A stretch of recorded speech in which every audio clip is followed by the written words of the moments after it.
As a traditional part of the Nobel Peace Prize ceremony, prize winner US President Barack Obama held his Peace Prize lecture in Oslo, December the 10th, 2009.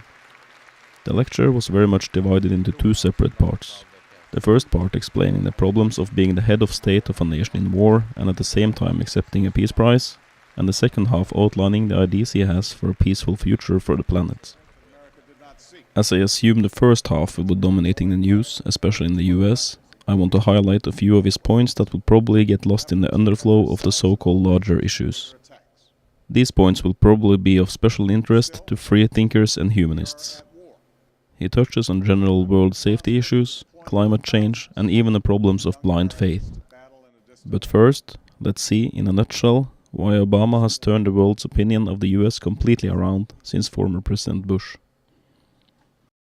Furthermore, America, in fact, no nation, can insist that others follow the rules of the road if we refuse to follow them ourselves. For when we don't, our actions appear arbitrary and undercut the legitimacy of future interventions, no matter how justified. In one swift movement, we are assured that the US now is working to seem consistent, fair and just in its actions. She will abide by the same rules as she calls for when American soldiers are in danger. Where former President Bush gave the impressions of being a trickster, for example with regards to placing prisoners of war in a foreign country to avoid the rules that would apply in the US, Obama clearly states, and it's easy to believe he actually means it, that the US intends to be leading by example, not by force. America's commitment to global security will never waver, but in a world in which threats are more diffuse and missions more complex, America cannot act alone.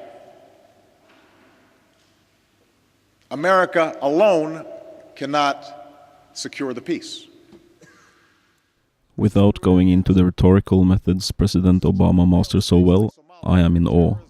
In one single paragraph, he manages to ensure us that the US wants to work for peace, that unlike the previous administration, the current administration officially recognizes the complexities of the world today, and that the US is willing to and wants to work with others.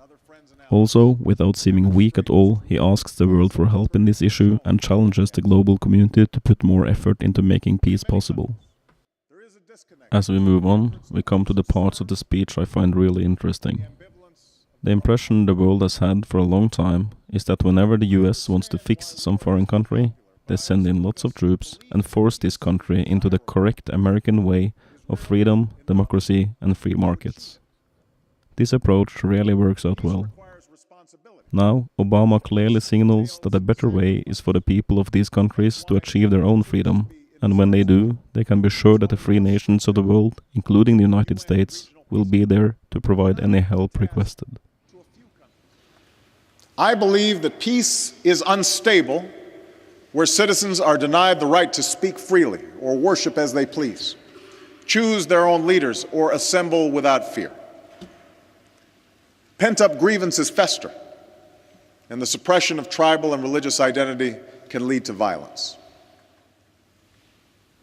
So even as we respect the unique culture and traditions of different countries, America will always be a voice for those aspirations that are universal. We will bear witness to the quiet dignity of reformers like Aung San Suu Kyi, to the bravery of Zimbabweans who cast their ballots in the face of beatings, to the hundreds of thousands who have marched silently through the streets of Iran. It is telling that the leaders of these governments fear the aspirations of their own people more than the power of any other nation. And it is the responsibility of all free people and free nations to make clear that these movements of hope and history, they have us on their side. Such a revolution will always have more legitimacy than one that is military supported or forced from abroad, and history shows that domestic and civilian turnovers are far more stable. Obama's openness to dialogue and understanding is also very promising. Where Bush said, "No discussion, no debate, no negotiation." Obama is clear on the opposite. I know that engagement with repressive regimes lacks the satisfying purity of indignation. But I also know that sanctions without outreach, condemnation without discussion, can carry forward only a crippling status quo. Although Obama touched the climate issues just very briefly in his speech, he is obviously very aware of the complicated mechanisms of the political and social world. Also, he is pretty clear on that he believes in climate change. And that's why helping farmers feed their own people, or nations educate their children and care for the sick, is not mere charity.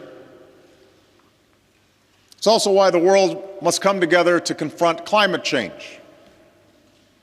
There's little scientific dispute that if we do nothing, we will face more drought, more famine, more mass displacement, all of which will fuel more conflict for decades.